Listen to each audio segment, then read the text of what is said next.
Sallallahu ala Muhammad. Bismillahirrahmanirrahim. Assalamualaikum warahmatullahi wabarakatuh. Alhamdulillah, Allahu Rabbul Alamin, Wallahu Rabbil Alamin. Segala pujian dan miliknya bagi Allah. Allah itu Rabb. Kita seringkali kalau berjemaah Rabb itu Tuhan semesta alam, ya. Tapi sampai hari ini saya masih bingung itu apa yang maksud Tuhan semesta alam. Maka kembalikan ke makna asalnya. Rabb itu salah satu maknanya adalah Al-Khaliq, Al-Mutabbir, Al-Murabbi. Itu di kamus Mufradat Ligharibil Quran, kamus kata-kata Al-Quran yang asli. Itu apa? Sang pencipta, sang pengendali, dan sang pendidik. Ini saya minta izin dengan tangannya, karena kalau kayak gini kayak pejabat pegang aja gitu. Dan saya nggak lama-lama kan sudah ditunggu sama Purworegoro. Saya kesini dibajak gitu. Ada siapa itu? Jadi Rob itu artinya adalah pencipta, programmer. Dia memprogram, termasuk hari ini kita mengikuti programnya. Karena kita kalau player, hidup itu seperti game, permainan, ya. Kemudian yang paling utama yang ingin saya sampaikan adalah Rob, salah satu namanya Al-Murabbi. Murabbi itu bahasa kitanya pendidik. Jadi sebenarnya Allah itu mendidik manusia dengan syariat, dengan agama. Cuma kita ini kadang-kadang memahami agama sepotong-sepotong. Agama dipandang sebagai dogma, doktrin semata yang pendekatannya hanya dosa dan pahala. Nah, padahal pendekatan dosa dan pahala ini kan pendekatan reward and punishment. Ini kalau bahasa Banjarnegara ini pendekatan tingkat blekedir, Pak. Tahu blekedir nggak? Pak PJ Bupati atau sebagainya ini? Oh, nggak tahu ini. Blekedir itu kelasnya Bapak betul. Bukan salah, itu betul. Seperti kita kan mendidik, Pak. Saya kebetulan dosen, panjenengan mungkin ada yang dari SD sampai SMA. Anak itu kalau supaya belajar sergap, ketika dia anak masih SD, tentu pendekatan paling mudah dengan pendekatan apa? Untuk memotivasinya. Reward dan punishment. Anak SD itu gak bisa dikatakan, nah, dunia itu ke depannya semakin kompetitif. SD itu harus kembangkan, kalau tidak kembangkan menjadi ibu umat apa belajar begini. Dia gak nyambung, Pak. Anak begitu paling dekat, paling mudah dengan apa? Reward dan punishment. Kita ini tanpa sadar beragama kita seperti anak SD. Hanya termotivasi pahala dan dosa. Bukan salah. Itu iya, tapi pada tingkatan mana? Karena manusia pahala itu mudah hilang, Pak. Halo? Pahala itu mudah didapat, mudah hilang. Nah, orang kita jalan terus saja satu langkah satu pahala kok. Duduk di masjid tunggu sampai komat, itu pahalanya mengalir terus bagaikan sholat sunnah. Kita sholat isya berjamaah di masjid itu dihitung sholat setengah malam. Sholat subuh berjamaah di masjid dihitung sholat setengah malam lagi. Jadi kalau orang sholat isya dengan subuh berjamaah di masjid itu sepanjang malam dihitung pahala. Mudah sekali. Hilangnya mudah. Ini banyak aja mungkin sudah ada yang hilang pahalanya. Jadi malah merasa Ustaz kayak hilang dosanya langsung. Merdeka sekali itu. Makanya itu nggak percaya ini Imam Hasan Al-Basri, pernah dengar Imam Hasan Al-Basri? Ibu, ini ibu istri kepala saya biasanya yang ini kok kerudungnya penuh ya? Ini masih siap-siap menjadi janda tuh gimana? Nah, katanya ungu itu warna janda ya. Bukan, ini ungunya ungu muda ya. Berarti menunjukkan punya jiwa aura menghibur suami yang stres.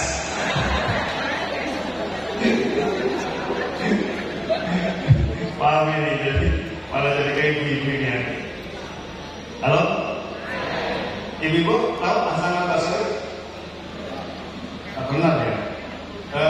Istrinya anak Hermansyah yang kedua siapa? Tahu? Pasangki. Menantunya Santi siapa? Menantunya Anang Atap. Cucunya anak yang kedua yang baru lahir belum lama siapa namanya? Azura. Sekolah lah. Jadi si mana mendidik, si mana nonton infotainment ya. Imam Hasan al-Basri itu salah satu ulama besar yang sangat terkenal kesolehannya. Ya, beliau pernah difitnah, dikata-katai, dijelek-jelekin sama orang. Apa yang beliau lakukan? Beliau masak sendiri dengan tangan beliau, masakan paling enak menurut beliau, dan diantar langsung kepada orang yang mata-matanya. Sambil mengatakan, saya mendengar kau telah mengata-ngatain aku, terima kasih. Saya kirim ini karena kau telah mengirimkan pahalamu kepadaku. Halo? Jadi kasih bikin ngerasa nyuri pahalamu nyuri. Jadi Bapak Ibu, kembali tadi yang saya sampaikan. Pahalamu udah hilang. Ya, kenapa udah hilang? Mohon maaf. Dalam hadis riwayat Imam Muslim itu, kitab Sifah Yaumil Qiyamah rahimahullah, itu ada terminologi namanya al-muflis bangkrut. Suatu saat Nabi pernah bertanya, ya, ada dulu nama al-muflis, tahukah kalian siapa itu orang yang bangkrut? Dan namanya sahabat waktu itu kebanyakan pedagang. Ditanya tentang terminologi bangkrut, ya dijawabnya al-muflis bina ya Rasulullah malah dengan mata. Orang bangkrut itu orang yang sudah tidak punya investasi, sudah tidak punya harta, habis-habisan. Bahasa Lima Diraja ya, tong bebek tong merila. Lima Diraja Banjarnegara itu. Ini Pak PC aslinya orang Kebumen ya. Keluarganya lah ya. Iya. Kayaknya tahu ini. Kemudian Rasul mengatakan, bahasanya bukan itu. Walakin al-muflisa min ummati, tetapi orang yang bangkrut dari umatku adalah mayyati yaumal qiyamah bis salati was siyami was zakati wa fi riwayatin wa hajji wa umratin. Orang yang datang menghadap nanti di hari kiamat, dia bawa pahala sholat, bawa pahala puasa, bawa pahala zakat, dalam riwayat yang lain bawa pahala haji, bawa pahala umroh sekalian. Dia orang sholat, dia orang puasa, dia orang zakat, dia orang haji. Tapi apa? Wa yati qadsyatamaha wa qadama hada wa kalama hada wa daraba hada wa sabaqatamaha. Sholat, puasa, zakat, haji, umroh, tapi mulutnya suka syata, mencaci. Kita ini kadang-kadang jangankan manusia, snack aja dicaci. Bukan yang di sini, yang di sana. Kayaknya ada sih mau acara tingkat kabupaten di Ketok, ya. Tapi bisa ngomong kayak Ketok, entok, weh. Nih, bisa entok ya Allah. Ini ngomong ngaji itu paling enak, kayaknya ngomong, kayaknya malam, ya. Ibu-ibu ini. Kadang-kadang begitu, ya betul. Ini kadang-kadang bisa itu, tapi entok. Pada bapak, kayaknya kadang-kadang bojone dipaitu jerek, mateng bae. Itu yang Pak. Mesti jawabannya mau gimana nih ya? Itu apa tadi? Gimana nih? Waktu berpapan bae. Ini persoalan kita. Jadi kadang-kadang kita ini suka mencaci. Padahal namanya, maaf ya kalau dalam bahasa Banjar, Banyumas itu kan ada istilah sapa sinawal. Saya berapa kali itu pengajian saya malu Pak. Kan saya itu orangnya itu pengajian tak lihat di wajahnya. Kadang-kadang Pak nasi kayak kita ngecek gitu. Teman-teman. Tapi pernah saya lihat ada orang sih kayak dia ini paling abangan gitu. Tapi begitu saya turun dia malah datang nyalami saya dulu. Turun jangan turun. Berarti memang raihnya dasarnya gitu. Memang sudah fitrah lah dia raihnya bisa. Balik bahasa promotornya raih biten Pak. Nanti raih biten Pak. Raih apa ya? Raih cokosan Pak. Raih maliki segandong. Jadi segala mantannya ini. Jadi dok bisa tepol gitu. Dan saya begitu. Jadi mulut kita tanpa sengaja sekarang. Yang punya orang kan sama sinawal belum tentu gitu loh. Coba sih kalau jenengan ini ya, kadang-kadang belum tahu. Kepala sekolahnya SMP kurus, bojone gemuk, misalnya kayak gitu, misalnya, ya. Ini kok gak kayak gemuk Ini mah aku apa? Bukan. Jadi gemuk juga apa-apa. Big is beautiful. Lebih jadi big dibanding betul. Itu sebagai bersama di Jawa. Coba sih, kalau kepala sekolah saya kurus, istrinya gemuk, datang ke sini. Masih baru orang begini, tapi tak mau. Sekarang yang mulai kering. Orang-orang di sini kepikiran. Pengacara kayak gini nih, ini kan sebagai fashion show. Ini aja ini ibu ini pasti janjian deh. Besok outfitnya apa? Kudunya apa? Orangnya orang dia mau di sini. Mesti ngomong orang bapaknya kan sebagian apa besok itu gak duit di sini. Jadi bukan orang gak duit sih penampilan. Walaupun naik uang esik mau.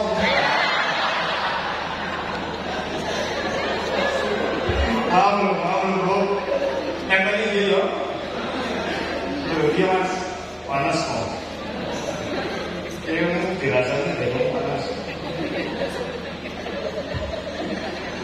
Sampai mana tadi ya? Astagfirullah. Yang gitu ya kan padahal belum tentu gitu loh. Ya namanya, ya bisa jadi ibu ini metabolismenya lambat. Metabolisme lambat itu makannya, sebenarnya makannya nggak banyak juga kan bro? Enggak sedikit kan? Saya juga makannya sedikit. Dan apa untuk buat saya? Ya, karena metabolisme lambat, makannya sedikit tapi jadi daging. Anda mesti gering makannya apa? Orang ngomongnya nanti makan.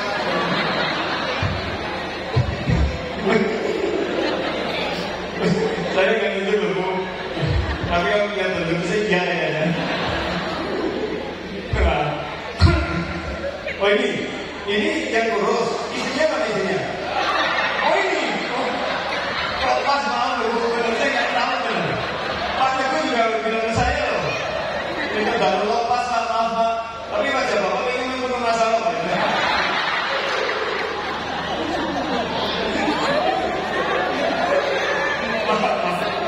Aduh, lama sekali.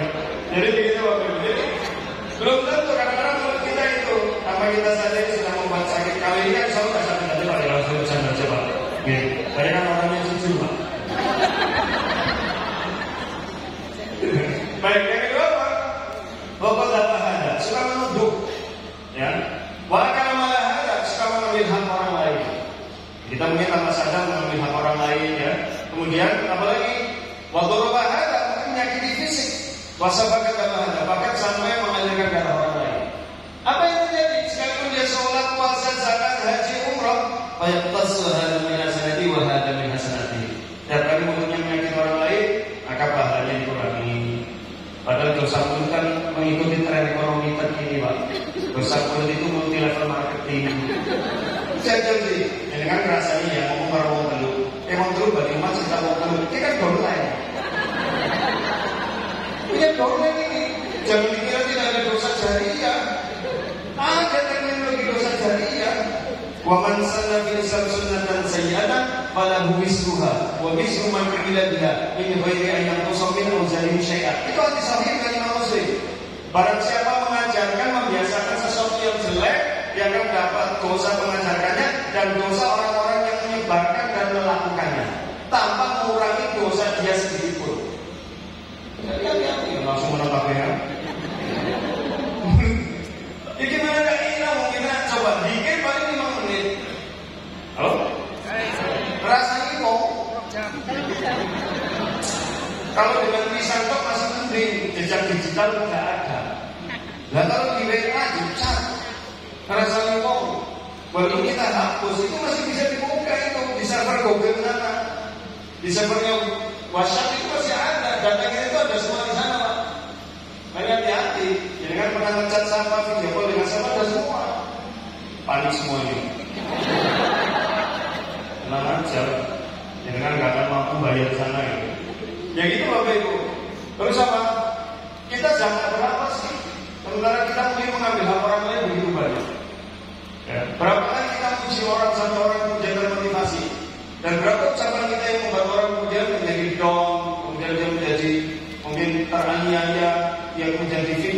ada namanya kalau sudah memfitnah orang, Pak, nama baik itu tidak akan pernah hilang.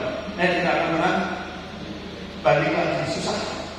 Walaupun dia difitnah dan orang tahu dia difitnah, tetap ada dalam benak orang dia pernah dikatakan itu. Maka saya hati-hati banget jangan sampai muncul fitnah, apalagi berita-berita hoax sekarang. Ini sebentar lagi mau pilkada, halo? Sebentar lagi mau pemilihan PGRI. Saya tahu lah. Saya juga pribadi mas biasa misi. Itu kan Pak Sarno itu teman akrab saya, kalau main duren. Begitu, ya kan? Jadi hoax kan itu. Ya, mau kita sama-sama berjuang, apalagi kita insan-insan pendidikan. Namanya pendidik, mohon maaf Pak Tri ya, Pak PJ. Pendidik itu asal masih waras, dunia waras. Tapi pendidikan setan, dan rakyat, itu betul kok. Karena coba ingat, ketika Jepang dibom sama siapa? Sekutu itu, kan kaisarnya siapa namanya? Hirohito. Sudah jelas kehancuran dua kota itu. Ya, bagi dia nggak penting itu berapa kerugiannya. Karena dia harus segera move on. Maka dikumpulkan sisa-sisa pejabatnya, ditanya, tinggal berapa guru? Tinggal berapa guru? Ya, Pak, Malaysia itu tahun 80 sampai tahun 90 masih undang kita sebagai dosen di sana. Kita diundang sebagai dosen sampai tahun 90-an.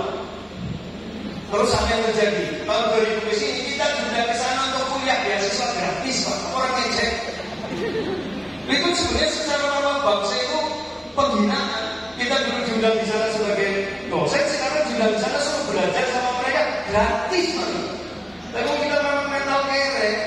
Ya sama masih penting beasiswa. Lu serius? Kalau bicara masalah marwah itu kita malu. Gitu loh. Halo?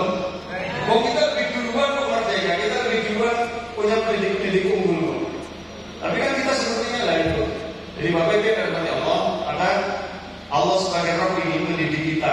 Kita bersyukur sebagai Muslim maupun yang non Muslim pun saya yakin mendapatkan rahmatnya karena tinggal di mayoritas Muslim. Puasa itu bukan sekedar mendatangkan pahala dan menghilangkan dosa. Dosa juga mudah banget hilangnya. Dosa itu mudah didapatkan, mudah juga hilangnya. Sebagaimana pahala mudah didapatkan, mudah hilangnya. Hilang, coba dosa hilangnya gimana? Ini nanti Pak, kita sholat zuhur. Itu dosa dari subuh sampai zuhur sudah terhapus. Kecuali dosa besar. Itu harus tobat. Ya. Nanti asar, dosa zuhur sampai asar terhapus. Jumatan setiap Jumatan terhapus. Setiap Ramadan dosa yang lalu terhapus. Mudah sekali. Kalau jangan puasa Arafat 2 tahun hilang kok dosanya. Nah diterima tapi. Iya kan? Lu puasa Arafat 1 kali kan menghapus setahun sebelumnya dan setahun sesudahnya. Itu loh. Kalau diterima kan, kalau dia itu jujur terus. Ya kan, tahun depan diampuni 2 tahun, tahun depan diampuni 2 tahun. Jadi dosa itu, makanya agama jangan dipandang sebatas itu. Kita ini berdidik, maka agama dipandang sebagai konsep pendidikan. Seperti puasa. Mohon maaf Pak, panjenengan bisa buka Google sekarang. Penyebab sukses orang itu bukan didominasi oleh hard skill. Ingat final Brazil sama Jerman. Halo? Yang sebuahnya jadi telat mau waktunya karena suwe banget. Brazil dengan Jerman secara hard skill, keahlian gocek bola, memainkan bola, lebih pintar pemain Brazil atau Jerman? Brazil Pak. Tapi dibantai 7-1. Karena apa? Soft skill. Jerman skill individunya biasa aja, tapi soft skillnya, teamworknya jalan, confidence-nya jalan, ya kemudian mau berbagi dengan orang. Makanya hampir 7 gol itu habis yang gol kan 5 orang Pak. Gak diborong 1 orang, kali berbagi. Jadi kalau kita lihat ini, Islam itu mengajarkan soft skill religius. Religius soft skill yaitu ibadah yang hampir kita tidak pernah berpikir dengan dalam mengenai itu. Contoh puasa. Puasa itu ada 4 soft skill. Habis ini selesai Pak, oke. Pernah kalau buruk. Halo? Ya. 4 soft skill dari puasa. Satu apa? Self awareness, kesadaran diri. Puasa itu melatih kita jujur. Jangan kalau puasa masuk ke dalam rumah minum, nggak ada yang tahu. Tapi jangan menghukumi diri sendiri, saya batal. Itu kan kesadaran diri. Dan kita puasa bisa jadi bohong kepada orang saya puasa, tapi diri kita enggak, saya nggak puasa. Itu namanya self awareness, termasuk disiplin. Apa mana yang ada maghrib disiplin banget. Satu-satunya ada sih beda ini maghrib kok. Ada subuh subuh. Saya berapa kali lagi sibuk-sibuk mesti ditelepon sama saya, tolong lah, kenapa sih sibuk-sibuk bingung nanggung saat dan keriwe gitu. Pamor dia nanggung ya. Lalu berkober bersahut pikir kadang pada papain ini gitu. Keriwe gitu. Misalkan dulu ya wis, ya usah apa lanjut. Itu kan orang nanggung jadi bablas wae dosa itu. Dan menjauhi. Jadi disiplin itu ketika Ramadan luar biasa. Ketika kita imsak, kemudian di Indonesia ada budaya imsak, oke lah, itu menurut saya baik-baik saja, bukan bid'ah, untuk mengingatkan. Ya, karena yang namanya orang kampung tidak semuanya punya jam gitu. Dengan diingatkan, itu kan lampu kuning lah. Ya, nanti subuhnya lampu merah gitu. Itu ya, nggak usah diperdalam ini bid'ahnya apa. Ini kearifan lokal gitu. Ya. Jadi Bapak Ibu, itu puasa. Dan nanti bukan juga kita disiplin, Masya Allah. Yang kedua apa? Self control. Bagaimana puasa aja menurut saya ya, yang suka ngomong aja mendadak jadi kontrolnya tinggi loh. Bahkan saling mengingatkan, jangan rasanya lagi puasa, sabar sih nggak. Kita ini bukan ini mungkin habis batal. Terus batal lalu habis mikir rasanya. Padahal kalau itu tidak membatalkan puasa, Pak. Itu merusak saja, puasanya sak saja ya. Jadi itu yang kedua, Pak, self control. Makanya dalam hadis itu kalau kamu lagi puasa dipancing emosimu, tahan dirimu, katakan saya puasa, kan gitu. Ini sotim. Itu menunjukkan bahkan diperlihatkan. Dan itu bukan berarti dia. Kalau itu melatih diri, saya puasa nih, gitu kan? Saya mengontrol diri saya. Dan self control ini dalam dunia sekarang, Masya Allah, tapi nanti saya akan jelaskan. Yang ketiga adalah adversity quotient, kecerdasan bertahan. Pernah nonton Who Wants to Be Millionaire dulu? Pernah ya? Itu kelihatan tuh mana orang yang quitters, campers sama climbers. Sing campers itu gimana? Lanjut? Oh, kemana-mana. Dapat gitu ya? Itu ke camp tuh. Dia berarti sudah sampai zona nyaman bisa sebenarnya baik. Ya, tapi ada yang climbers. Lanjut. Ternyata kalah, ya apa? Ya kan memang hidup memang begitu. Ya, bukan gambling sih, itu yang memang win and lose. Khasirin atau faizin. Ya, rugi atau faiz itu taklim bertakwa. Adversity quotient itu apa? Kecerdasan bertahan menghadapi tantangan. Ketika kita puasa kan kita lapar, kurang makan, kurang tidur, kudune loh Bu ya. Halo? Yang namanya orang Pak PC boleh dicek Pak PC ke Dinas Cipta Karya selama Ramadan siapa berkurang uang nikah. Boleh dicek. Saya udah cek beberapa kabupaten, saya tanya nikah semua. Dan ada yang nikah sampai 3-5 kali lipat jumlah sampahnya. Dan yang biasa dalam kondisi normal 20% organik, kita hampir 40% sampah organik, sisa makanan. Katanya puasa itu dengan hawa nafsu malah badogan roh. Loh, bukti? Halo? Anak SMP di Nabi pernah penelitian. Dia meneliti berapa sisa beras yang ditinggalkan setiap orang dalam satu piringnya di rumah makan. Dan ketemu average 17 butir. Kali 3, 51 butir. Penduduk Banjar berapa sekarang? Kurang lebih Pak 1,5 140. Ya 1 juta lah ya. 1 juta 51 kali 1 juta berapa? Banyaknya kalau kan bikin mungkin kalau juga mau ngitung 51 kali 1 juta ya 51 juta 51 juta 1 kilo beras itu rata-rata 50.000 butir.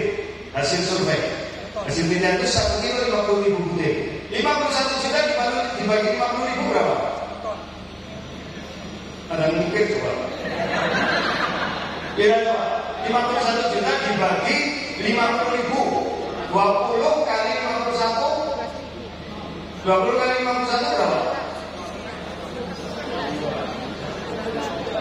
1.000.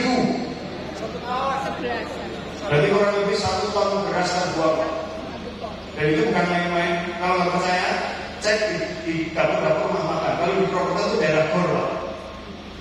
Saya pernah melihat itu ketika sampah diangkutin, Pak, itu satu rumah makan bisa berapa ratus kilo itu.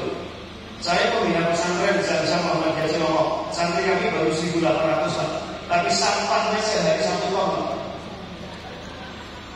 Kami ngurusi 1.800 santri, itu sampahnya sehari 1 ton. Kami kita bingung itu. Ya kita mau kerjasama dengan beberapa desa untuk pengelolaannya. Ya karena sehari makan 3 kali. Limbah, walaupun tidak dibuang santri kan rata-rata habis, Pak. Bagaimana kami yang sakit lainnya juga 10.000. Halo? Ya, kalau banyak negara banyak ikan ya. Enggak boleh aja. Jadi itu Bapak Ibu. Mau ini kan kembali ke tadi. Jadi sebenarnya di Ramadan itu kita dilatih untuk apa? Bertahan dengan makan sedikit. Sebenarnya praktek kita udah keliru lah. Kita Ramadan malah pemerintah sibuk menyiapkan pasokan sembako selama Ramadan dan Idul Fitri. Logikanya, kalau Ramadan itu pemerintah malah santai, gak usah diinspeksi lah. Pasti umat Islam kan makannya berkurang. Kalau Ramadan 3 kali, Ramadan kan 2 kali. Matematika apa 2 kali lebih besar pengeluarannya dibanding 3? Ini matematika bodoh ya. Halo? Sehari kita butuh berapa kalori? Sehari untuk aktivitas penuh sehari menghabiskan berapa kalori? Menang apa ini? Saya udah tanya ke dokter, 1.300 sampai 2.150 kalori per hari. Itu udah maksimal. Kolak satu cangkir kecil itu, Pak, kolak full itu sekitar 150 sampai 250 kalori. Paling secangkir, ya kan kok terlalu mangkok. Saya suka renang, Pak. Saya coba, sebenarnya kalau renang itu menghabiskan kalori berapa?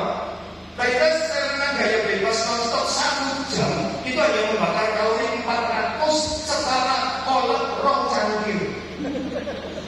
Jadi yang renang 1 jam non-stop itu beruntung rong cangkir. Banyak gara-gara pejabat-pejabat pada pimpinan kayak selfie kan buyut rok yang paling bagus bubur ayam sama mangkok. Mbak Gentong percuma. Tinggi maksudnya sini. Mulanya jadi puasa malah tambah gemuk. Masih berdalih ini tanda puasa diterima gemuk. Ini kena badogan itu. Harusnya kan kurang makan, kurang tidur jelas. Aktivitas penuh. Saya Pak Teguh termasuk yang nggak setuju kalau Ramadan diliburkan. Anak-anak di rumah ngapain? Maka sekarang mulai banyak sekolah yang kreatif. Libur sekolah tapi diganti pesantren. Karena memang kalau puasa terus kita lagi harus berhenti semua kegiatan. Enggak. Saya pernah dikontrak 7 hari memotivasi PT Dharma Himba di Kalimantan, Pak. PT Dharma Himba itu milik orang Australia bergerak di Batubara. Saya harus motivasi 5 kali dari subuh setiap pergantian peak. Dan 15 menit saya berdiri, saya kasih motivasi loh. Karena jengnya waktu itu mengatakan, Ustaz, benarkah puasa menjadikan kita malas dan tidak produktif? Enggak.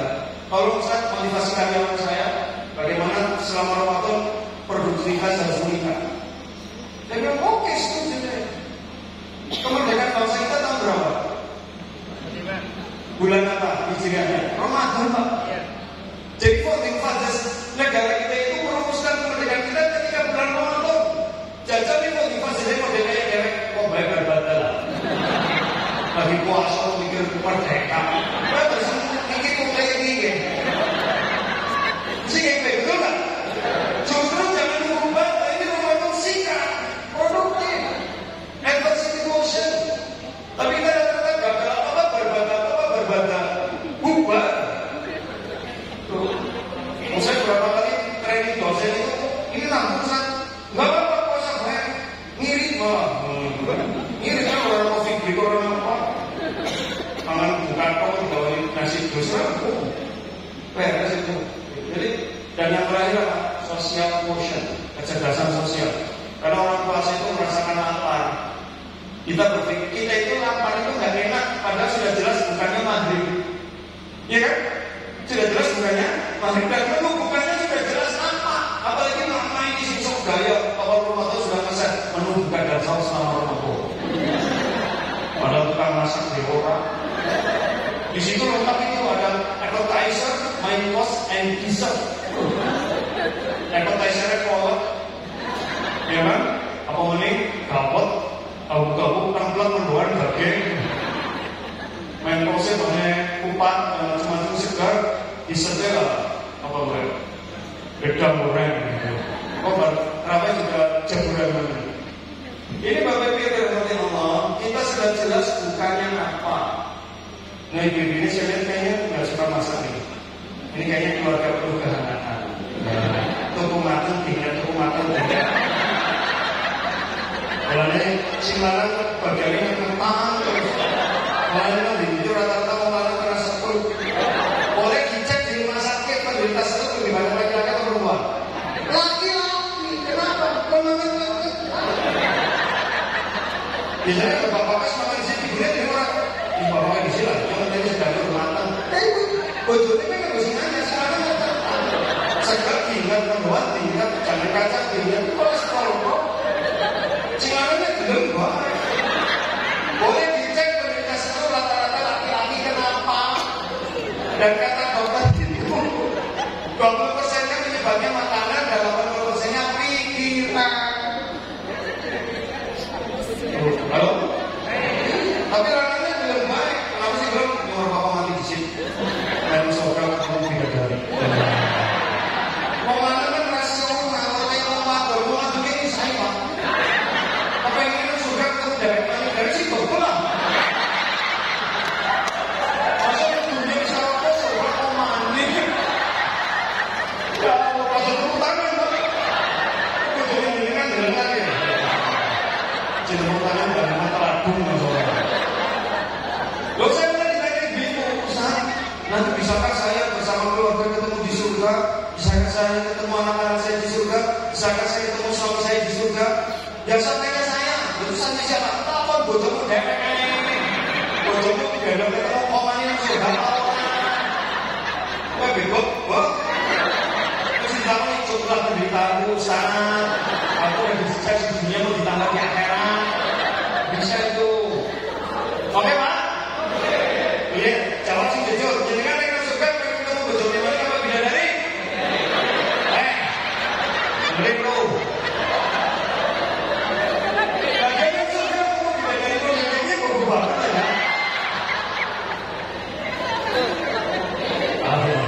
Ya nggak apa-apa. Kalau saya bilang saya di surga pengen ketemu istri dan ketemu beda. Oh iya gitu. Soalnya saya kamu sama bodoh ini banyak. Bisa lebih lama. Jadi Bapak Ibu itu namanya apa? Social quotient. Sebenarnya orang miskin Pak. Orang miskin itu puasanya nggak tahu kapan bukanya. Unlimited. Boro-boro buka pakai apa? Dia makan aja nggak tahu kapan. Makanya di bulan Ramadan itu dihari dengan zakat fitri. Apa hikmah zakat fitri? Supaya di hari raya tidak ada orang miskin yang tidak punya makanan. Jadi nggak ada yang sedih. Coba kita ya kan dilarang penelitian milih beras kok itu loh. Yang itu kan wajibnya, bukan kalau pengennya mau melarang beras kok. Halo? Kok kalau bagi zakat fitri ya beras iya, bidang iya, walau. Mentang-mentang mau melarang dirinya beras kok. Ya memang beras itu bubur wajiban itu kan memang zakat fitrah. Minimal makanan pokok tapi mau ditambah yang lain. Disuruh kita sadar Pak, iya ya kita banyak orang tidak seberuntung kita di luar sana. Kita kadang-kadang makan sampai sisa gitu. Saya Pak paling benci Pak, kalau ada orang prasmanan di jodoh orang komen namplung ya. Kok jodoh loh?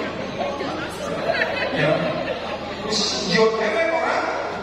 Pasti dia ngambil ketika itu dengan keserakahan dan yang enak sebulan ini. Dan bahkan jadi tren kalau disisain. Apa nggak ingat di luar sana banyak orang butuh makan gitu Pak? Saya sempat hampir nangis ketika lihat video di TikTok viral putih sama sayur tok. Lahap banget dan itu tak tolongkan kepada anak saya nomor 4 yang lagi baru makan. Nih dia kamu. Kita sering baru makan. Nah, inilah sebenarnya dilatihkan di bulan Ramadan. Dan 4 ini selain ya, self control, self awareness, adversity quotient dan social quotient adalah terjadinya manusia harus begitu. Maka kayak halal ini kan budaya yang luar biasa. Memang manusia harusnya begitu. Dia kesadaran diri, saya sih siapa, orang lain siapa. Jangankan orang lain, saya anaknya 4 dewa tapi beda apa? Padahal Yusuf pada. Halo? Loh pada bunyi namanya apa tuh Yusuf? Pada namanya dengan nyok, biungnya ya dengan berjauh 4 anak bisa beda karakternya. Apalagi anak orang yang beda nama, beda bingung. Oh jadi kan memahami suami itu susah tuh. Apalagi kita ya. Memahami wanita itu serba susah tadi. Karena orang waktu takut tapi jadi sering jawabannya. Karena jawab apa biasa lah. Mana sih? Pak, masih mau ketemu apa? Kalau hijau sakit, apa umum muda? Tapi bapaknya jawab apa biasa. Hijau sakit. Kan udah tahun ini ya kenapa takut? Mau anak-anak setuk. Pembuatannya ada umat pengen dibagi-bagi mau dewek kan sih apa? Ya bu, kalau dewek kebetulannya ada yang dicurhat di umat baru saya komen. Di komen sini jawaban. Iya ngomong baik dan ibu curhatan pada suami karena suami adalah tempat curhat yang paling aman di dunia. Karena tidak akan dia ingat satu pun. Jadi dengan bukti bahwa aman. Daripada pastinya jangan kalau harga suami itu aman, rahasia aman. Menggeber-geber dengan orang. Waktu tidak curhatnya pada sebenarnya iya. Jadi banget. Mengatakan kebetulan itu ya Pak. Dan Pak kebetulan kan sediakan dada untuk istri kita. Sediakan dada untuk dia menangis. Kalau tidak kita sediakan dada, dia akan mencari dada yang lain. Bahaya itu kalau dada yang lain dia dapatkan. Oke? Bisa. So kami dong. Yang penting kan juga saya sukses Pak. Dia menghibur mereka. Jadi siapa sih yang sekolah itu? Dosa pasti lah. Mau mereka kalau itu saya sadar itu dosa kok. Ayo benar orang. Jadi Ustaz ini sebenarnya yang untuk menghibur aja lah dosa. Ya jadi mari kita sadarkan itu. Jadi kita ini siapa, orang lain punya karakter yang berbeda. Beda. Kita nggak bisa memaksa orang lain seperti yang kita inginkan. Kemudian self control kita harus memantau diri. Mungkin omongan saya bagi saya nggak apa-apa, bagi orang lain belum tentu, gitu kan? Kemudian yang ketiga, adversity quotient, bertahanlah. Mungkin orang lain kalimatnya menyakitkan, tapi kenapa kita harus sedih? Ya sudah lah, mungkin dia memang begitu, itu aja sih apa? Gitu kan? Dan yang terakhir kita harus punya kecerdasan sosial, berbagi, menolong, dan kita perlu membantu bersama. Mudah-mudahan yang saya sampaikan bermanfaat. Mohon maaf bila ada kata-kata yang kurang berkenan. Pak PC ngapunten daripada kata-kata yang mungkin Pak Teguh, Ibu-ibu, saya tidak bermaksud menghina siapapun. Cuma kan sekali lagi saya ulangi salamnya jujur. Demikian aku berada. Wassalamualaikum warahmatullahi wabarakatuh.